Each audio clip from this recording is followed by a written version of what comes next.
Cold War, rock and roll, civil rights, suburbia. These are some of the highlights of the baby boomer generation, a 2-decade explosion of children born in the years following World War II. To give you a better idea of why this generation is so important, here are 5 numbers that you should know. This is the number of people in the baby boomer generation born between 1946 and 1964. They were the largest generation in U.S. history at the time and represented nearly 40% of the population.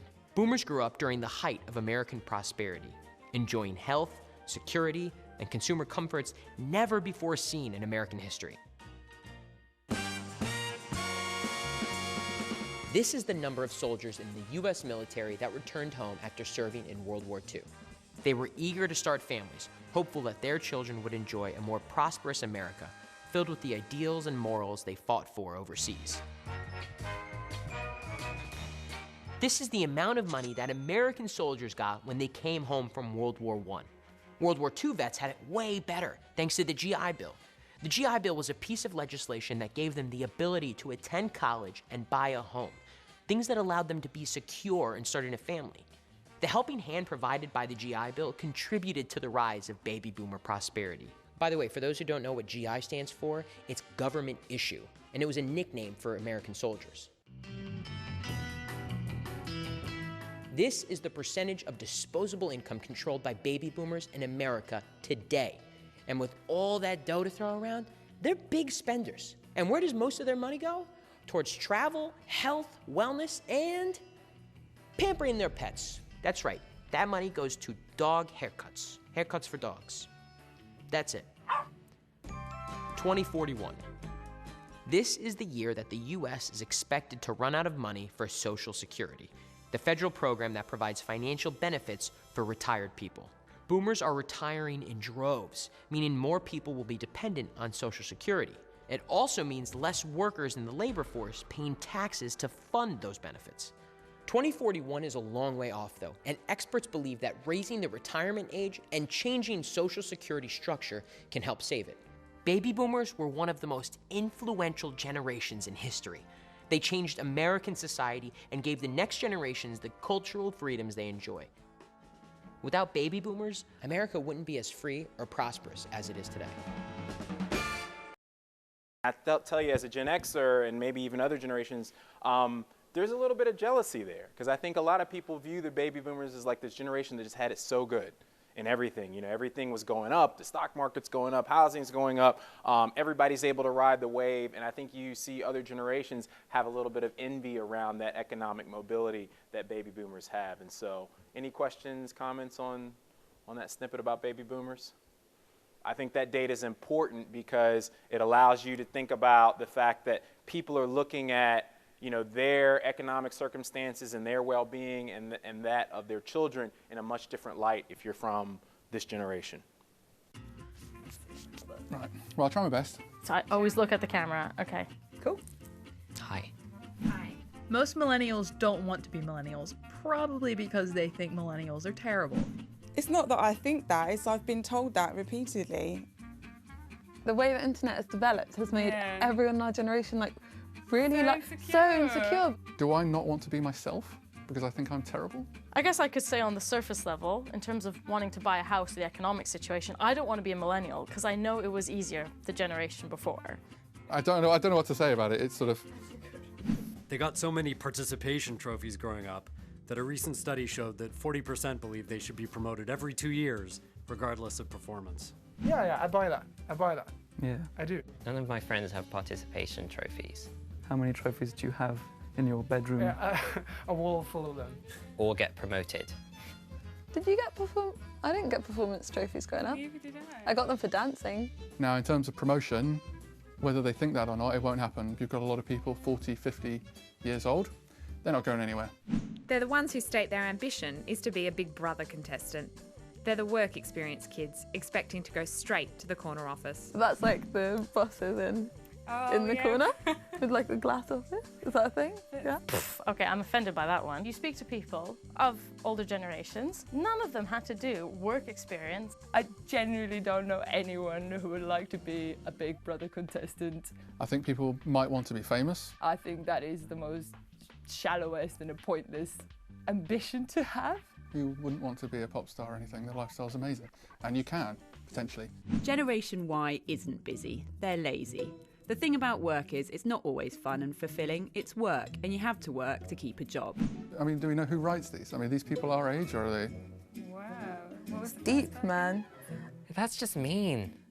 Lazy. I feel like I've read that word out about 3 times. I've worked 60 hours per week in insane jobs. After the 170th job application, you kind of have to, like, have a mojito or something to keep your spirits up. They seem flummoxed when told that things take time. They're happy to give lots of short bursts of energy, but commitment and grit come harder. Yes, impatience definitely is there. The other day my internet was a bit slow. Oh my taking God. and I was like, oh my God. Grit is hard, isn't it? Working is difficult. People find it difficult because it is difficult. Isn't that just like young people forever, always? They don't know anything about politics. They don't know anything about money. They're lazy. Maybe I don't know anything about money because I don't see any of it. They're the most useless generation, the spoiled ones. I can't get too angry about this one. And they're so lucky. You know, young people think they are very smart till they get older and you learn otherwise. But I think you did the same, you as in the other older generations. Well, there we end on a note of existential angst. And then we'll start going on about Gen Z, you know, and I wonder what they'll be like. Kind of annoying me at the moment, really. Any questions or comments on that? That really talks about how millennials are perceived, like we talked about, and then their reaction to it, and then also how they see themselves versus other generations. So any comments on that or questions? One right here, go ahead. You can't ask a room full of people how we're going to change the perception of the world, right? But what we can do, and you're already doing it, is exemplify a different example, right? And so you're role modeling being here, having a job, holding it down, which is totally counter to anything that you heard here. So similar to race, similar to age, similar to anything else, it kind of has to start with what you can control and then what you can start to help influence, and it'll grow from there. Anything else just becomes anecdotal and noise. So the more I would say you educate yourself or exemplify what you want to put out there, right, wrong, or indifferent, then that's what the world will personify you as. So this is my assistant trainer right here. So now this video is really informative and explains a lot of the psychology around maybe why these perceptions are taking place.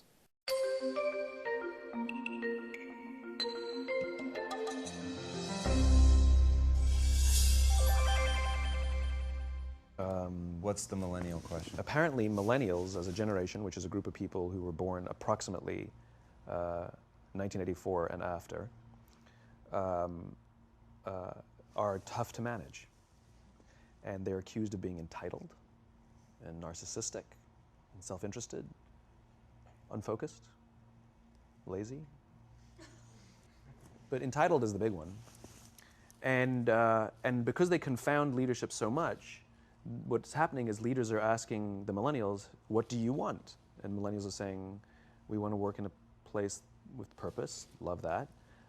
We want to make an impact, you know, whatever that means. We want free food and beanbags. And so somebody articulates some sort of purpose, there's lots of free food and there's beanbags, and yet for some reason, they're still not happy. And that's because they're missing, there's a missing piece. What I've learned is that I can break it down into 4 pieces, right? There are four things, 4 characteristics. One is parenting, the other one is technology, the third is impatience, and the fourth is environment. The generation that we call the millennials, too many of them grew up subject to, not my words, failed parenting strategies, you know? Where, for example, they were told that they were special all the time. They were told that they could have anything they want in life, just because they want it, right? They were told Some of them got into honors classes not because they deserved it, but because their parents complained. And some of them got A's not because they earned them, but because the teachers didn't want to deal with the parents. Some kids got participation medals. You got a medal for coming in last, right? Which the science we know is pretty clear, which is it devalues the medal and the reward for those who actually work hard. And it actually makes the person who comes in last feel embarrassed because they know they didn't deserve it. So it actually makes them feel worse, right? So you take this group of people and they graduate school and they get a job, and they're thrust into the real world, and in an instant, they find out they're not special, their moms can't get them a promotion, that you get nothing for coming in last, and by the way, you can't just have it because you want it, right? And in an instant, their entire self-image is shattered. And so you have an entire generation that's growing up with lower self-esteem than previous generations. The other problem, to compound it, is we're growing up in a Facebook, Instagram world. In other words, we're good at putting filters on things. We're good at showing people that life is amazing even though I'm depressed, right? And so everybody sounds tough, and everybody sounds like they got it all figured out. And the reality is there's very little toughness, and most people don't have it figured out. And so when the more senior people say, well, what should we do? They sound like, this is what you got to do. And they have no clue, right? So you have an entire generation growing up with lower self-esteem than previous generations, right? Through no fault of their own, right? They were dealt a bad hand, right? Now let's add in technology. We know that engagement with social media and our cell phones releases a chemical called dopamine. That's why when you get a text, it feels good, right? So, you know, we've all had it where you're feeling a little bit down or feeling a bit lonely, and so you send out 10 texts to 10 friends, you know, hi, hi, hi, hi, hi, because it feels good when you get a response, right? Right? It's why we count the likes. It's why we go back 10 times to see if my Instagram is growing slower, did I do something wrong? Do they not like me anymore, right? The trauma for young kids to be unfriended, right? Because we know when you get a hit of dopamine, which feels good. It's why we like it. It's why we keep going back to it. Dopamine is the exact same chemical that makes us feel good when we smoke, when we drink, and when we gamble. In other words, it's highly, highly addictive, right? We have age restrictions on smoking, gambling, and alcohol, and we have no age restrictions on social media and cell phones, which is the equivalent of opening up the liquor cabinet and saying to our teenagers, hey, by the way, this adolescence thing, if it gets you down. But that's basically what's happening. That's basically what's happening, right? That's basically what happened. You have an entire generation that has access to an addictive, numbing chemical called dopamine through social media and cell phones as they're going through the high stress of adolescence. Why is this important? Almost every alcoholic discovered alcohol when they were teenagers. When we're very, very young, the only approval we need is the approval of our parents. And as we go through adolescence, we make this transition where we now need the approval of our peers. Very frustrating for our parents, very important for us. It allows us to acculturate outside of our immediate families into the broader tribe, right? It's a highly, highly stressful and anxious period of our lives, and we're supposed to learn to rely on our friends. Some people, quite by accident, discover alcohol and numbing effects of dopamine to help them cope with the stresses and anxieties of adolescence. Unfortunately, that becomes hardwired in their brains, and for the rest of their lives, when they suffer significant stress, they will not turn to a person, they will turn to the bottle. Social stress, financial stress, career stress, that's pretty much the primary reasons why an alcoholic drinks, right? What's happening is because we're allowing unfettered access to these dopamine-producing devices and media, basically it's becoming hardwired, and what we're seeing is as they grow older, too many kids don't know how to form deep, meaningful relationships. Their words, not mine. They will admit that many of their friendships are superficial. They will admit that their friends, that they don't count on their friends, they don't rely on their friends, they have fun with their friends, but they also know that their friends will cancel on them as something better comes along. Deep, meaningful relationships are not there because they never practice the skill set, and worse, they don't have the coping mechanisms to deal with stress. So when significant stress starts to show up in their lives, they're not turning to a person, they're turning to a device, they're turning to social media, they're turning to these things which offer temporary relief. We know, the science is clear, we know that people who spend more time on Facebook suffer higher rates of depression than people who spend less time on Facebook, right? These things balanced. Alcohol is not bad, too much alcohol is bad. Gambling is fun, too much gambling is dangerous, right? There's nothing wrong with social media and cell phones. It's the imbalance, right? If you're sitting at dinner with your friends and you're texting somebody who's not there, That's a problem. That's an addiction. If you're sitting in a meeting with people you're supposed to be listening to and speaking, and you put your phone on the table, face up or face down, I don't care, that sends a subconscious message to the room that you're just not that important to me right now, right? That's what happens. And the fact that you cannot put it away is because you are addicted, right? If you wake up and you check your phone before you say good morning to your girlfriend, boyfriend, or spouse, you have an addiction. And like all addiction, in time, it'll destroy relationships, it'll cost time, and it'll cost money, and it'll make your life worse, right? So you have a generation growing up with lower self-esteem that doesn't have the coping mechanisms to deal with stress, right? Now you add in the sense of impatience, right? They've grown up in a world of instant gratification. You want to buy something, you go on Amazon, it arrives the next day. You want to watch a movie? Log on and watch a movie. You don't check movie times. You want to watch a TV show? Binge. You don't even have to wait week to week to week, right? I know people who skip seasons just so they can binge at the end of the season, right? Instant gratification. You want to go on a date? You don't even have to learn how to be like, hey. You don't even have to learn and practice that skill. You don't have to be the uncomfortable one who says yes when you mean no and says no when you mean no, but yes when you... You don't have to swipe right. Bang, I'm a stud. Right? You don't have to learn the social coping mechanisms, right? Everything you want, you can have instantaneously. Everything you want, instant gratification, except job satisfaction and strength of relationships. There ain't no app for that. They are slow, meandering, uncomfortable, messy processes. And so I keep meeting these wonderful, fantastic, idealistic, hardworking, smart kids. They've just graduated school. They're in their entry-level job. And I sit down with them and I go, how's it going? They go, I think I'm going to quit. I'm like, why? They're like, I'm not making an impact.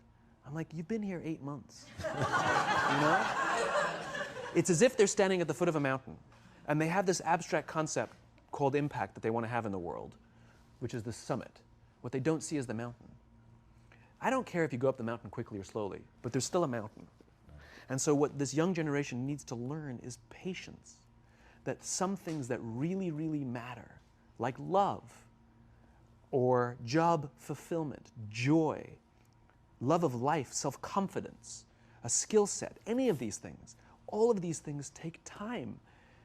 Sometimes you can expedite pieces of it, but the overall journey is arduous and long and difficult. And if you don't ask for help and learn that skill set, you will fall off the mountain, or you will, the worst case scenario, and we're already seeing it, the worst case scenario is we're seeing an increase in suicide rates, we're seeing an increase in this generation, we're seeing an increase in accidental deaths due to drug overdoses, we're seeing more and more kids drop out of school or take leaves of absence due to depression, unheard of. These are all, this is really bad. The best case scenario, those are all bad cases, right? The best case scenario is you'll have an entire population growing up and going through life and just never really finding joy. They'll never really find deep fulfillment in work or in life. They'll just waft through life and it'll be just, it's fine. How's your job? It's fine. It's the same as yesterday. How's your relationship? It's fine. Like that's the best case scenario. Which leads me to the fourth point, which is environment, which is we're taking this amazing group of young, fantastic kids who were just dealt a bad hand. It's no fault of their own. And we put them in corporate environments that care more about the numbers than they do about the kids. They care more about the short-term gains than the long-term life of this young human being. We care more about the year than the lifetime, right? And so we are putting them in corporate environments that aren't helping them build their confidence, that aren't helping them learn the skills of cooperation, that aren't helping them overcome the challenges of a digital world and finding more balance, that isn't helping them overcome the need to have instant gratification and teach them the joys and impact and the fulfillment you get from working hard on something for a long time that cannot be done in a month or even in a year. And so we're thrusting to them in corporate environments, and the worst part about it is they think it's them. They blame themselves. They think it's them who can't deal. And so it makes it all worse. It's not. I'm here to tell them it's not them. It's the corporations. It's the corporate environments. It's the total lack of good leadership in our world today that is making them feel the way they do. They were dealt a bad hand, and I hate to say it, but it's the company's responsibility. Sucks to be you, like we have no choice, right?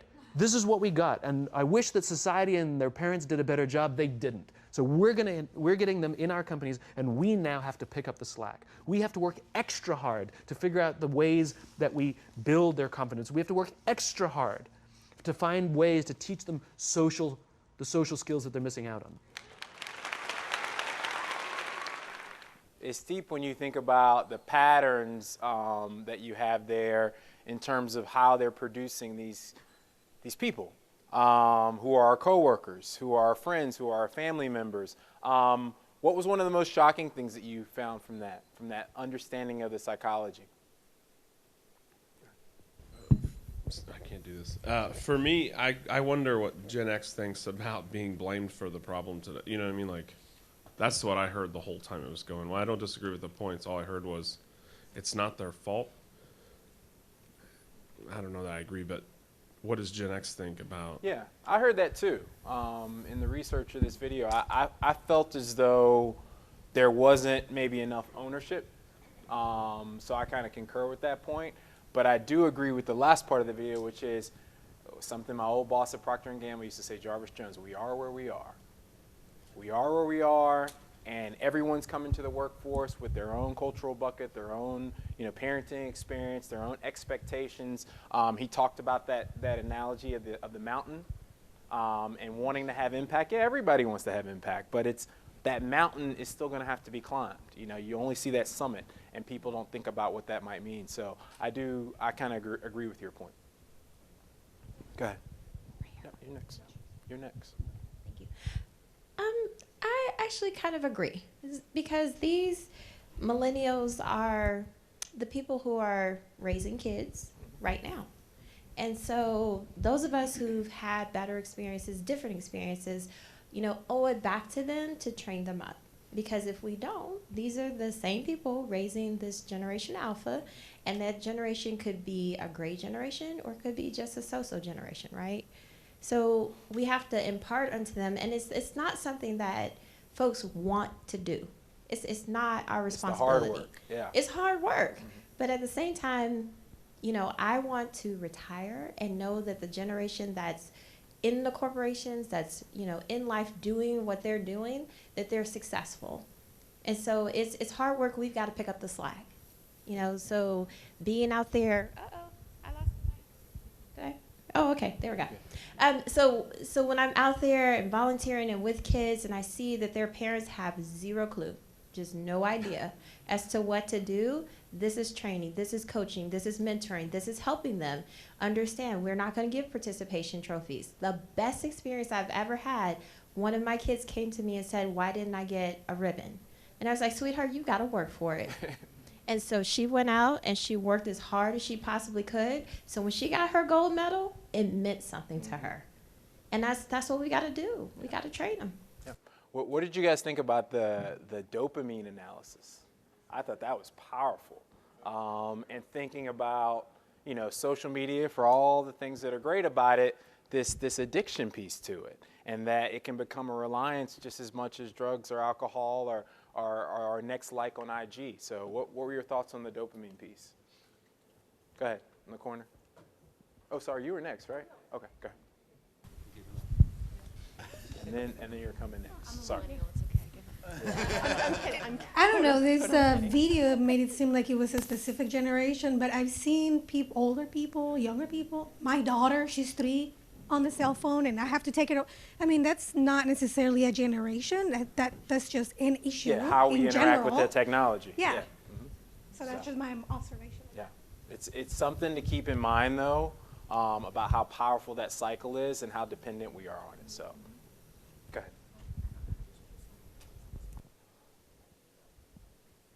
On, not on. Hello. No, I completely forget what I was going to say.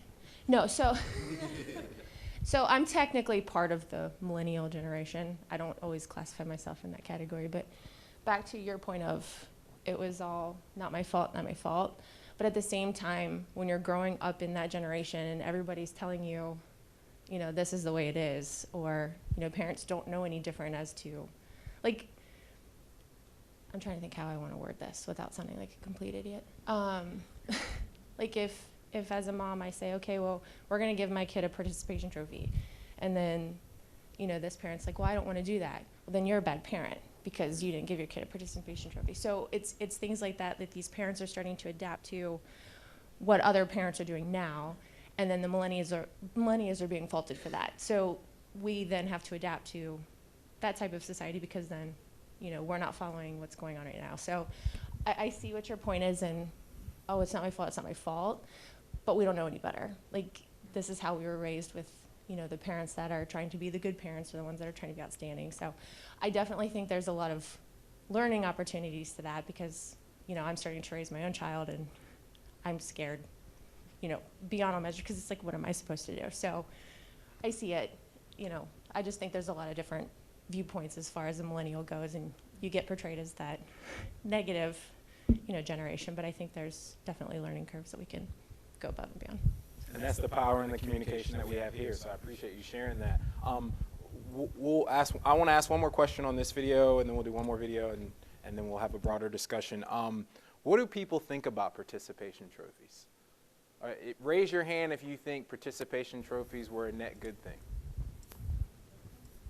And that's pretty definitive among every generation in the room. So yeah, maybe there was a disservice that was done to a lot of folks in that regard, because I know in a capitalist society, in a corporate environment, that not necessarily that winner takes all in everything, but there's a reward system based on you know, coming in first or coming in second, etc. So whether we acknowledge that or don't acknowledge that, it definitely changes the psychology about how we interact. Go ahead. I agree. My son, for instance, is 4 years old. Yep. He didn't want to play soccer, but because he saw that his brother got a trophy for playing soccer, he started playing, and he actually turned out to be pretty good at it. Yep. So he wants to play soccer again. Part of it's because he's going to get a trophy, but part of it is now he's learned to be part of a team. He's learned to play a sport. And so I think there's a happy medium there. Yeah, I could agree with that, and I think maybe it has to do with an age cutoff. Yep. You know, should you be getting participation trophies at 14? Yeah, probably not. Probably not. Probably not. Any other comments on this? Go ahead. Yeah, I think it does us a disservice. I coach lacrosse, and our coaching staff, we make it a point not to talk to parents. We talk to the high school students that we're coaching. And one of the things I instill in my kids is that they need to learn how to lose, because it keeps them balanced. So when they face things that are tougher in their adult life, it's not earth-shattering. Yeah, So, because we're all going to have, you know, there's something I always say in my speeches, and that is the setback ain't nothing but the setup for the comeback. And that's old, you know, Southern black preacher wisdom, right? And all it is that there's the rain will always come. And how we prepare people for the rain, whether it's in a corporate environment, a personal environment, a family environment, makes all the difference in the world. And I think we need to be thoughtful about that, especially in a career environment, because the rain's definitely going to come in a career environment. You're going to not get promoted. You're not going to get that stretch assignment. You're not going to get the pay that you want. Something's going to happen. The project that you're on is not going to go well. And how you prepare people for that is truly important. So, right here. Go ahead. Yeah, so I was working at a triathlon event one time, and a bunch of people that I worked with actually did the triathlon and everything. And at the end, everyone was supposed to get a participation medal. And so to me, it's like, oh, look at that. Look at everybody enjoying these participation medals, right? But so they were short 100 medals. And there were letters, there were emails, there was, I mean, people were freaking out. Where's my medal? I did this triathlon. I want my medal. Yeah. These are adults, obviously. Yeah. Yes, and I'm talking baby boomers, probably even some of the greatest generation people and stuff. So, I mean, they all wanted their medals. So it's like, you know, I understand that, yeah, maybe like a participation trophy isn't the best thing in the world, but there's something like, you know what, I did accomplish this. Like, I finished a triathlon. That's a really big deal, you know, but still a participation medal. So I don't know. I feel like Yeah, it's 'cause kind of a I mean, bias. I'm a marathoner, and you would be damned if you don't give me my marathon Exactly. medal. At the end of I don't care if I finish in 6 hours or 5 hours, you know. So I get that. I get that fully, which is different. Go I ahead. was just going to say that there are trade-offs. So my dad would tell me you're not going to do 7 extracurricular activities. You're going to do 1. How are you going to get there? You're going to walk. And if you want lunch, you're going to take a peanut butter sandwich. Okay? You're not going to Chipotle. But the trade-off is I feel like I'm pretty fiscally sound. And so I try to tell my kids, like, if you keep going to Chipotle, that's eroding your savings. So I think it's, again, just having a conversation and letting them understand the risks associated with both sides maybe, and the pros, kind of the pros and cons of each side. Yeah, I don't think any generation has the perfect formula, not even the greatest generation. And I think that we can all learn from bits and pieces of each generation how we've gone about our philosophy. So, go ahead, one more. You know, I'm watching that and watching some of the earlier videos. I think we run the risk of focusing on the metals, or focusing on the dopamine, or focusing on in the boomer generation, it was the drug addiction and usage and experimentation. And the Gen Xers, it was, you know, they're slackers and, you know, finding their place. And those are symptoms of that generation.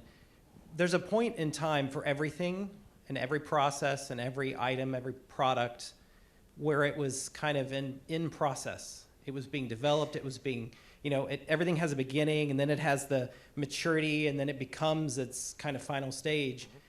And so my point is, we could run the risk of focusing on the symptoms and trying to find the fix. But who's to say that that fix is required? Maybe we're at a point where we say, you know, we have the boomers, and we have the Gen Xers, and we have the millennials, and as people are evolving, right, we're finding our greater selves. We started, you know, some would argue as cavemen, and now we're evolution, right? Yep. Maybe there isn't a fix. Maybe this is something we should embrace and say, you know, the millennials are some of the most creative people on the planet, so let's embrace that. Let's not try and fix them or quantify them or explain them away. Let's not try and fix or quantify and explain the Gen Xers or the boomers. Every generation apparently has its hang up, right? So let's find a way to embrace. Every person gets to a point where you say, you're old enough to take the reins, you're yourself, you are responsible for you as a person.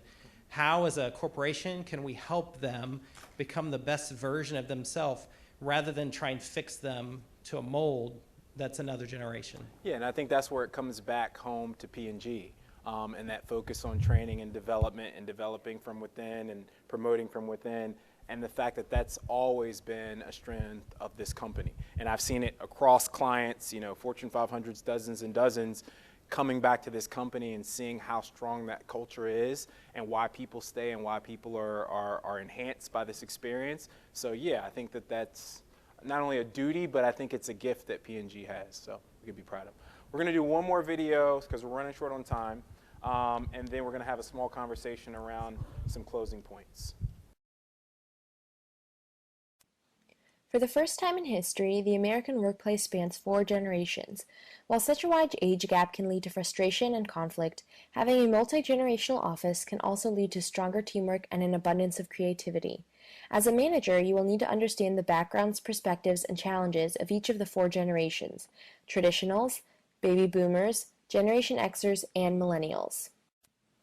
Traditional employees were born between 1922 and 1945, and they represent 5% of the current workforce. This generation has lived through the 1930s Depression and World War II. They have a "these are the rules" mentality and have key values of loyalty and respect for authority. While this generation has a wealth of knowledge and experience, they may also be uncomfortable with conflict and reluctant to change. Managers can motivate traditionals by connecting their actions to the overall good of the organization, and they can reward them with tangible symbols of loyalty and service, including plaques and certificates. Baby boomers were born between 1946 and 1964 and represent 37% of the current workforce. As the largest living generation, they have been shaped by the Vietnam War and the Civil Rights Movement. With a "let's talk about the rules" mentality, baby boomers are goal-oriented and generally adaptive. However, they tend to be uncomfortable with conflict and may put the process ahead of the result. A good manager can motivate a baby boomer by showing them how they can make a difference in the organization and can reward them with recognition and promotion. Generation Xers represent 33% of the workforce. Born between 1965 and 1980, they were shaped by key events such as Watergate and the economic decline of the 80s. With a break-all-the-rules mentality, Gen Xers demand more autonomy and have less respect for authority, but their independence, adaptability, and willingness to change the system allow for greater productivity. A good manager will motivate Gen Xers by allowing them to work on their own time and reward them with upgraded resources, development opportunities, and resume boosters. Millennials represent 25% of the workforce. Born between 1980 and 2000, this technologically savvy generation has only known a world with instantaneous communication through computers and cell phones. They do not want to sacrifice lifestyle for work and need structure and constant feedback in the workplace. However, millennials are optimistic and have a terrific ability to multitask. They have high expectations for reward and recognition, so a good manager can reward them with awards, certificates, and tangible evidence of credibility. There are several steps a manager can take in order to meet the needs of these four generations. First, recognize and reward people regardless of their generation. Second, acknowledge shared needs, but also get to know your employees' individual needs. Third, engage with teamwork. Build on the strengths of each individual to reach the shared goals of your organization. Lastly, initiate conversations about generations to break down stereotypes and lead to a greater understanding of each other. By following these steps, you'll be able to successfully manage a multi-generational workplace. So we talked about how 5 generations will be in the workforce by 2020. Currently we have 4 in the workforce. We talked about these different cohorts. Everybody knows kind of where they generally fit in now, but the fact that those labels don't always necessarily define us. This is all about managing that multi-generational workforce and what we have to do to be successful in that. The cultural markers around each particular generation and the workforce and the strengths that they have relative to others. This is a little bit hard to read, but one thing I wanted to point out on this slide in particular was the mottos. Work is, for veterans, work is an obligation. Baby boomers, work is an exciting adventure. Gen X, work is a difficult challenge and a contract. And for Gen Y, work is a reason to an end. So you look at how we all view work differently and then figure out how we can find common ground. Here are assets at work. We talked about, no generation needs to be fixed, but what are the assets they bring to the table? So I think we started to point out some of these in our overall conversation, and we see that everybody brings something interesting, unique, and impactful to being productive, working together as teams, and solving some of the problems that we're looking at as a corporation. This is the communication slide that we talked about. Write me, call me, email me, text me. And everyone's missing each other like ships in the night. So we need to be aware of that as we have our traditional communication channels. This is just about changing work expectations. So if you look at today's work environment, people want to do work and personal lives separated by design, but in tomorrow's expectations, there'll be construction overlaps between work and personal lives. Really how we look at today's work environment is not necessarily going to be static, that we're going to constantly be evolving. So those expectations are also going to be evolving around different generations. Hours of work, this is how people view how they want to spend their time. Veterans versus boomers versus Gen Xers versus millennials. So it's important to understand that being present at the physical job location is viewed differently in each generational cohort. And that's not to take one positive or negative. This is interesting about how supervisors provide feedback. I like my supervisor to provide me with hand-on guidance and directions. If you look at the different generations, there's a very different flow here. Everyone doesn't want, that high-touch environment. A lot of people want to be free to kind of do their independent work on their own. So, recognition rewards, we talked a little bit about that, how each group is motivated by different things. I know as a Gen Xer, it says you tend to prefer time off rather than a bonus. We all view those different rewards from an HR perspective. I know we all, raise your hand if you manage people here. These are important to understand in terms of rewards and recognition and how to motivate different cohorts as we focus on intergenerational effectiveness. Random facts about different cohorts. This one I think is particular to millennials, but I thought this was interesting. 39% have a tattoo. Raise your hand if you have a tattoo. I remember when having a tattoo was like a big deal. Like it was a thing and you can't show it at work. 39% of people have a tattoo now. 44% think marriage is obsolete. So it just depends on how you view this among, you know, your cohort in particular. And I said these random facts were all millennial random facts. 10 Gen Y characteristics: continually connected, skeptical of authority, embrace a variety of subcultures, easily bored. These are all characteristics to keep in mind as we think about millennials and being a large group in the cohort of the workplace now, and things that they're really going to be focused on as we start to communicate among the cohorts. Career aspirations. What do people want? Why are you here at work? You know, what do you want to get out of work? For some folks, you know, this is millennial focused, but it's interesting work first, followed by job security, then personal wealth, acquired knowledge and expertise. That will vary according to cohorts, but it's interesting that, you know, what people want most in the current largest generation is interesting work. Give some people interesting things to do and you'll see that you'll get the most out of them. What millennials want now in the workplace from their boss, from their company, and things they want to learn. They want a boss that's going to help them navigate their career, give them straight feedback, mentor and coach them, will sponsor from formal development programs, and is comfortable with flexible schedules. A lot of people, obviously, as we know, want to work remotely and still be plugged into the main course and flow of objectives.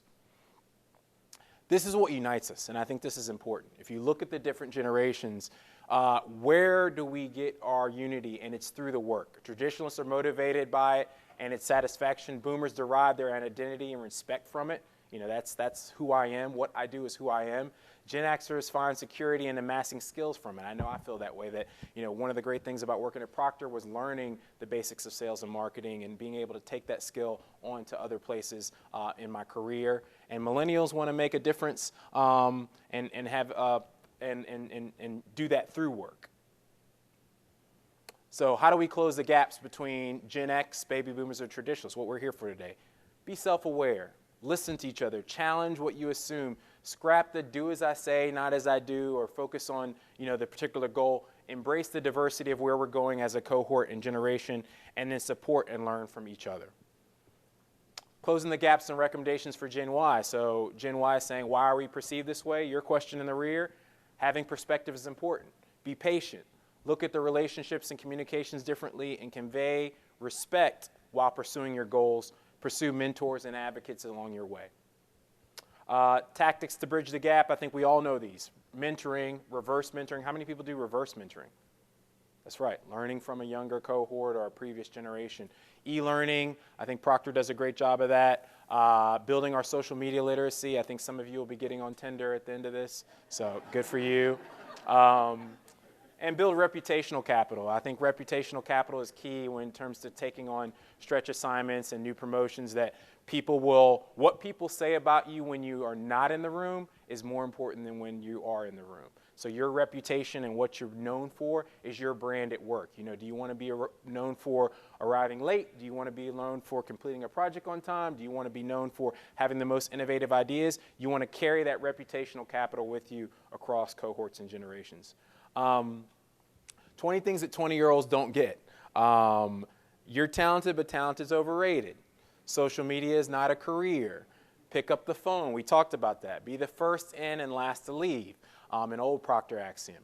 Don't wait to be told what to do. Take responsibility for your mistakes. You should be getting your butt kicked in some form or fashion at work. A new job a year isn't a good thing. People matter more than perks, and read more books, fewer tweets and texts. How many people are reading a book right now? Read more books. Generational diversity. This is the breakdown for how the cohorts fit into overall society, and then how they look into the workplace.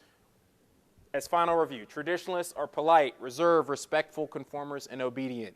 Baby boomers, formal, follow protocol, social, politically insensitive, and somewhat idealistic in their impact in civil rights and social change. Generation X, my generation, fast-paced, independent, loyal to the leader, value personal time, and challenge the status quo. Gen Y, the millennials, they're task-oriented. They expect attention. They're impatient. They need leadership, and they think digitally. So what's our action plan for bridging some of these gaps? Our workplace environment, our workplace rules, and workplace relationships.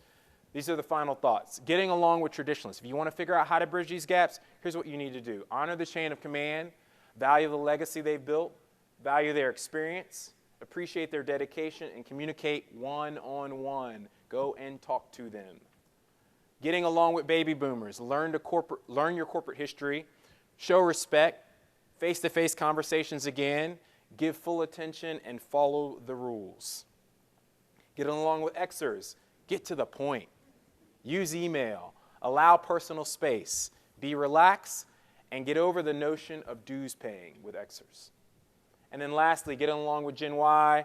Challenge them. Collaborate with them. Value their opinion. Provide timely feedback, and lighten up a little bit. So those were the final slides, and I just want to close by saying that, like I said, this place is powerful because of its training, because of its development, and because of its focus on people. And the power that we have here today and that we've explored is the ability to communicate across cohorts, to understand what makes each cohort tick, and to understand that, yes, we are still all individuals, even though these generalizations, help us to start to understand how to be effective as teams. So I want to thank you for your time. I think it's been an interesting journey. Hopefully it's been a fun journey.